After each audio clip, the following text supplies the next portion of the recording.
most games are downloaded digitally now, and the need for physical media is just, rapidly going downhill. Like, we don't have aisles of video games anymore. Most of the time they're just cards with codes on them or boxes with codes up for downloads inside of them. And we've even got the numbers to show it, because recently my favorite video game analyst Matt Piscatella recently shared this graph that shows what people are spending yearly in billions for physical video games. And as you can see, the peak here in 2008 was around close to $12 billion in that year.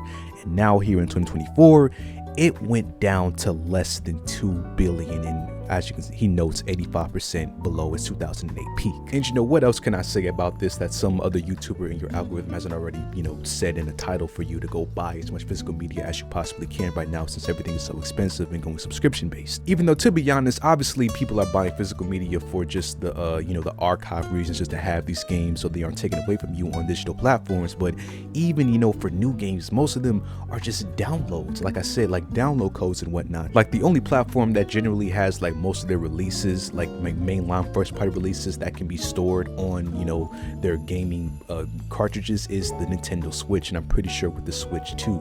But still, even then, we only have so many more generations until they start going into more digital based downloads and whatnot, and cartridges are going to get phased out even soon.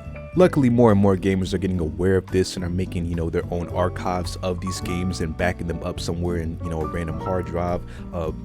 Recently, the Video Game History Foundation, they have an archive that's going live soon, like I think on the 28th or 27th of this month, where people are going to be able to see like a bunch of gaming magazines, old games that, have been lost to time over the internet. So I do think that is really dope and honestly very necessarily needed, because we see time and time again that when a studio sees a game not performing well, they have basically no backup plan to have it being turned into a game that you can access if it's like a live service or whatnot. They have no backup plan. If that game performs poorly, it just gets deleted, and we have no access to that game legally anymore. And even just for the single player games, 2 generations ago, we had, games that you could just put into the console and you could play it just from the disc. Now, that is basically extinct now. Everything needs a download, needs to install something. So yeah, it's just a really weird, situation of gaming. Like, we have so many new tools at our disposal, so many new innovations in gaming, yet when it comes to accessing these games itself, it seems like we're going backwards. Like, having access to these games are just in a really weird spot.